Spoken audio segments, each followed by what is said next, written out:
Hello, friends and fellow Disney fans. Welcome back to the Jamie Thomas Show. And today we are talking all about how long should you go to Disney World for?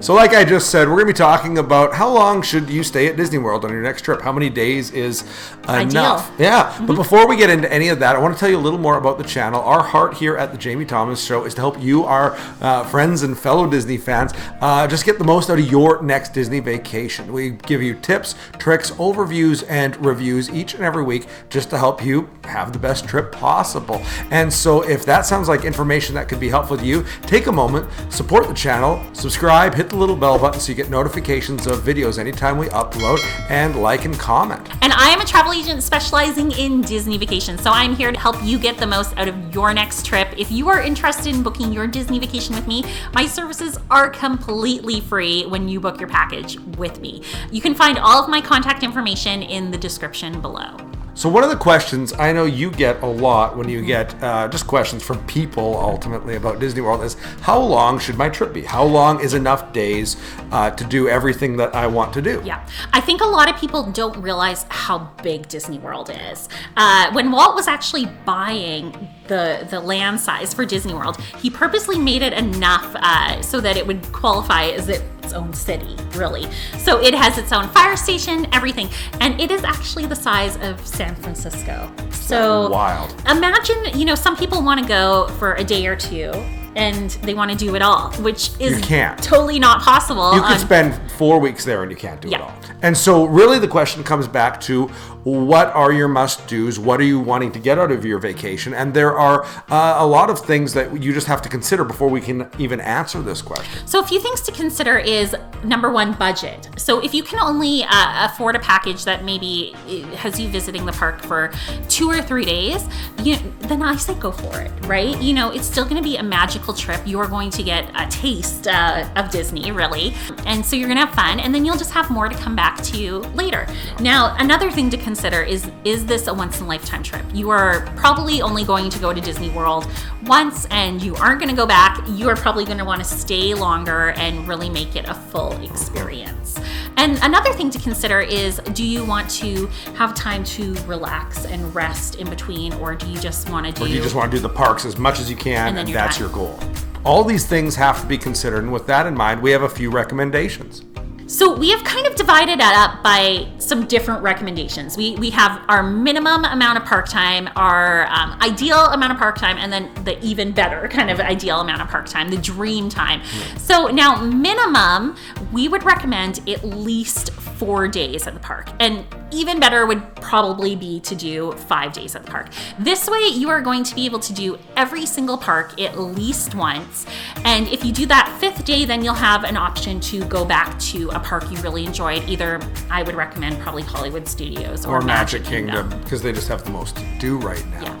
Yeah. You won't be able to do it all. No. Okay. But each park is unique enough, different enough from really any other theme park in the world, that it is worth, if you're going there, spending at least 1 day in each park. I would agree.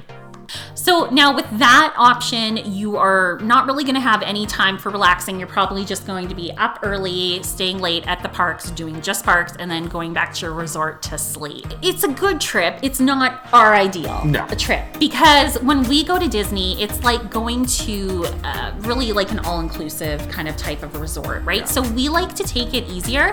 My preference is not to come back from vacation tired. Yeah. Where I feel like when you're trying to cram as much into a short time and going morning to night, you're going to be exhausted, right? So I ideally would say doing 7 days at the parks, would be perfect. That would 7 be, days at the parks. Yeah, that would be like the best Yeah. option. Because this way you can go to the park in the evening, maybe during the day, do a few Don't resort feel like you have to days. go from rope drop to closing. You can do it a little slower. Yeah, and you can enjoy your resort. You could go over to Disney Springs, grab some food, shopping there, check out the Lego store. Like, there's Actually so much enjoy to do. some sit-down dining in the parks, Yes. which there's so many options to do there. And even go back and do some of the repeat rides, Yeah. right? Or even Disney, a lot of people don't know, Disney has the 4 main parks. So they have Magic Kingdom, Epcot, Hollywood Studios, Animal Kingdom, but then they also have 2 water parks. They have Typhoon Lagoon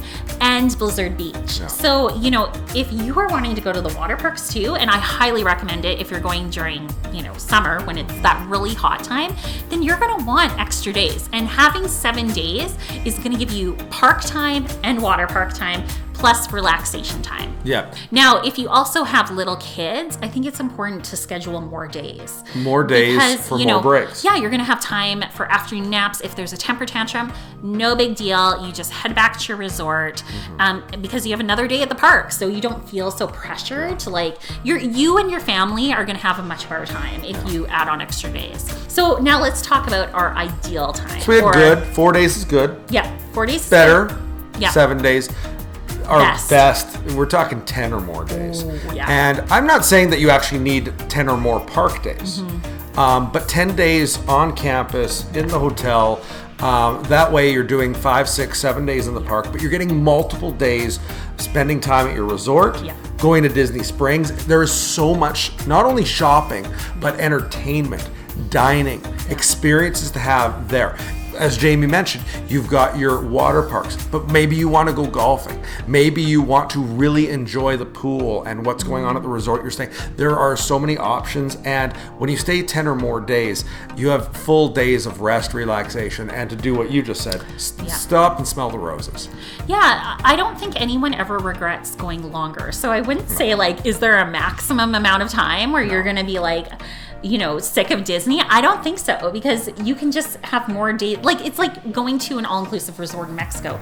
Are you going to, regret staying longer at that all-inclusive? No. You don't have to go to the park every single day of your trip, but you can enjoy the pool, dining, shopping. And again, there's spas even. Oh, that was I was just about to say. Right now things are a little weird because of COVID, but we're heading out. The restrictions are loosening, not tightening. And so, get yourself a massage. Go to that 5-star dining resort if you have the funds to do it. There's so much to do and enjoy. Another little tip is if you're not sure about how long you should go for, just book an extra day or 2. Just do it, because by the time you get your flights, you can actually decrease days if you need to, but sometimes it can be hard adding on additional days later on, especially if your room category is sold out. I've had so many times where a client's you know what, we want to add on an extra night. Can we fly in a day early now?